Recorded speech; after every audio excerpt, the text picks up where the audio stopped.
The reality is that the presidency of our country has always been for sale. In 1999, it was sold to political expediency. Yeah, political expediency. It wasn't about the collective will of the people, it was about buying a people into siding with evil. The 1993 June 12 struggle was about citizenship. It wasn't about quota system. It wasn't about zoning. It was about a people agreeing that they want to be better than they were. We voted a Muslim ticket. It didn't matter. We didn't see Muslims. We saw Nigerians. The victims of Nigeria voted across the length and breadth of Nigeria and decided that they wanted MKO Abiola. The elites who are not elites, plain myopic gangsters, they hijacked that process. And 6 years later, after we had survived Abacha, it's always convenient to talk about Abacha. They took everybody's eyes off the fact that Abacha was merely the arrowhead.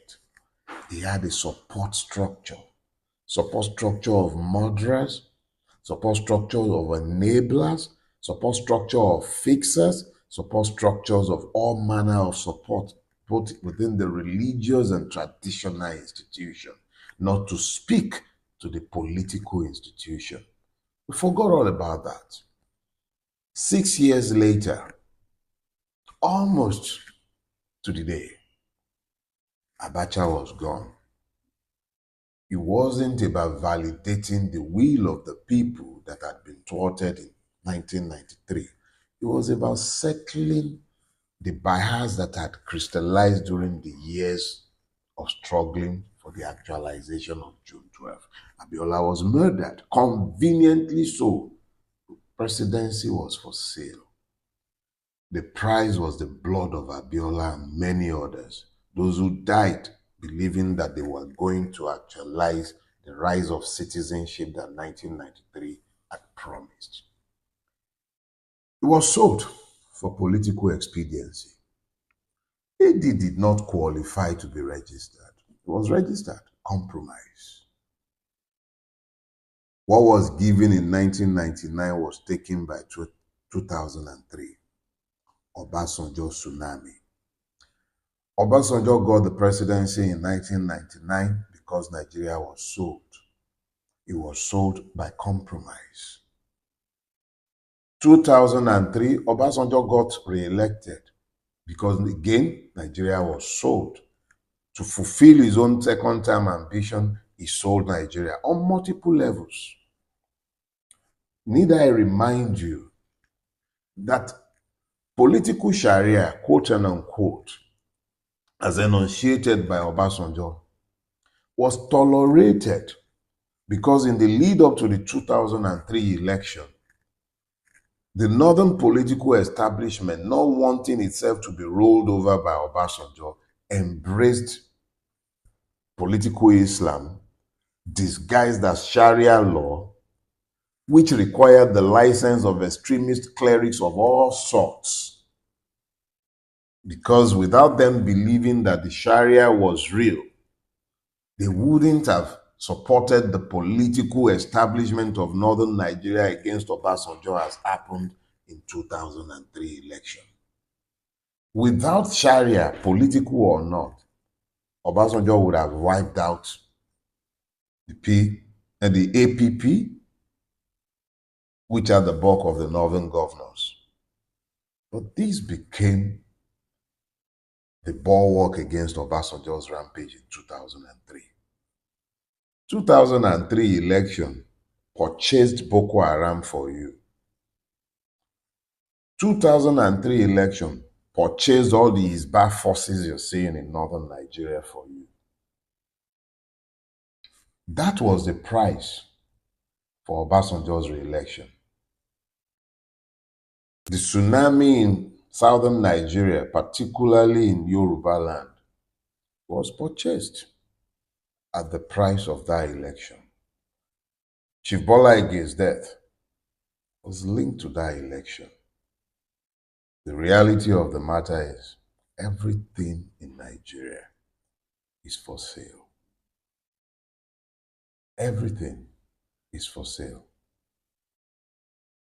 If Obasanjo had been the statesman in 2003, Obasanjo would have had the credibility to speak without being silenced today. Justice is for sale in Nigeria. Yep. And it's not always for sale for money. Sometimes it's for sale because of prejudice. Justice means doing what is right without your own morals, your prejudices influencing the dictate of the law. Is that ever the case in Nigeria? If it was the case, how did Jackson end up convicted for murder? How did somebody sit down in judgment and determine that he was deserving of the death penalty? From the High Court to the Court of Appeal to the Supreme Court, what manner of justice could be said to have been done in relation to Jackson? Why did it require the intervention of foreigners for the prerogative of mercy to be exercised in his case? This is the same country that routinely releases drug pushers, murderers. But this young man who fought a Fulani murder on his own farm, on his ancestral land, sustained multiple injuries before he managed to kill his attacker in self-defense. How did he end up spending so long incarcerated for murder? In what universe, if not in a country where everything is for sale? Conscience is for sale. Because if consciences were not for sale, what manner of justice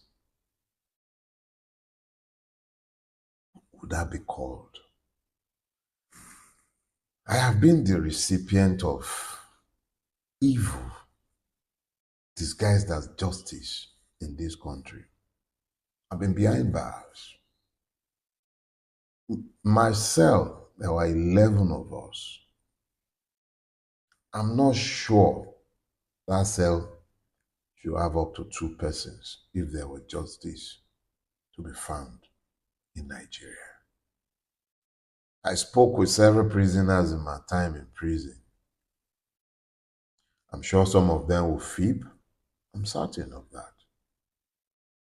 But if persons sat in our National Assembly are deemed acceptable in society, shame on us for keeping the persons I found in prison where I found them. Shame, terrible shame. But that is not my preoccupation today. I just want to speak to the fact that if justice were not for sale, these victims in prison would likely not be there. Justice is for sale in Nigeria. I'll tell you something. In Ekiti State, for instance, there is what they call Form K within the magistrate system. When a prosecutor takes you to court with a Form K filed with the charge, the magistrate, almost without ever scrutinizing these charges, sends the person to court, as to the prison, for a minimum of a month. Nothing you can't even ask for bail. That is part of the procedure in Ekiti State. Almost 60-70% of the persons in prison awaiting trial are there on the strength of this Form case. Who supervises or oversees and ensures that the customary excesses of the police prosecutors who demand to be paid in order for them not to file this Form case? It happened in my case. Who is fooling who? If justice is for sale and justice is meant, the judicial system is, the courts are meant to be the last refuge of the common man. And they've become this base and corrupt and venal. And we're still talking about a country. What kind of country has everything for sale?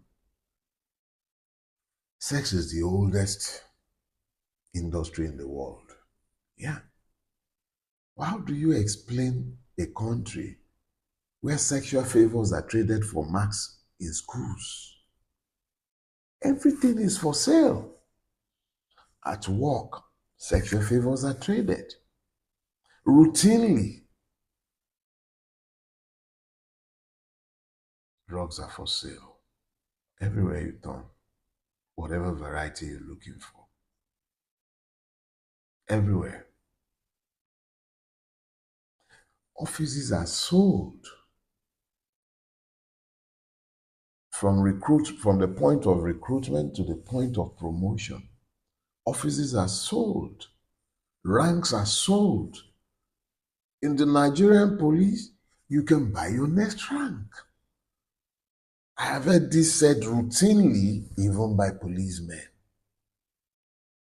And I'm not just talking about going to the Mame market to go and buy your uniform and your epaulets and pips and all of that. No, I'm talking about administratively purchasing your next rank. When merit is lost, discretion is weaponized. That is what has happened in our space. Merit determines nothing.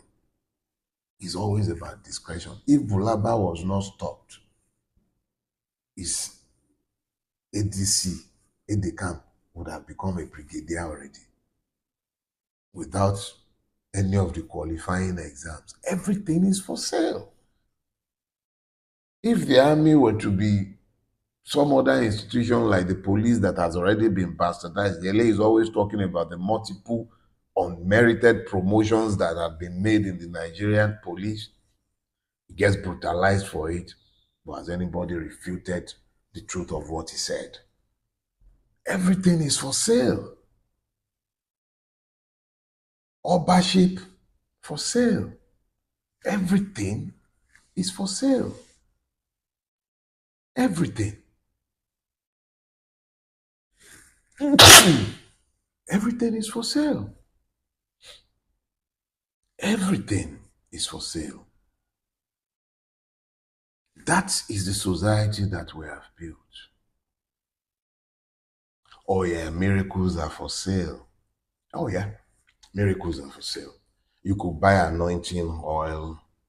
You could buy blessed crosses. Oh yeah, sow a seed. Or a seed of faith and many more. Oh, and yes, we can stage you some inspirational sayings. Maybe we call them promotionals, because I don't understand how you bring miracles to the stage to be filmed, which was why NTA started requiring See, everything is for sale. Everything. Honor is for sale. Because if it were not, what merited Chagori's GCON? Professor Wole Soyinka is eminently qualified for the GCON, and I can make a case and clap and applaud, and I'm happy that someone like him would even dignify that office with his acceptance of the honor, which is essentially now been dishonored because of the like of Chagori. This was a man multiply convicted. Yeah, convicted for embezzlement, fraud, financial crimes of all sorts, enabling the looting of Nigeria. So now you get, okay, well, fair enough.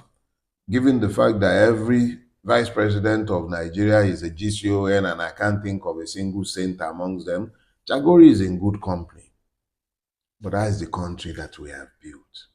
Everything is for sale. Honor is for sale. Stella Adadevoh What honor has been bestowed on her?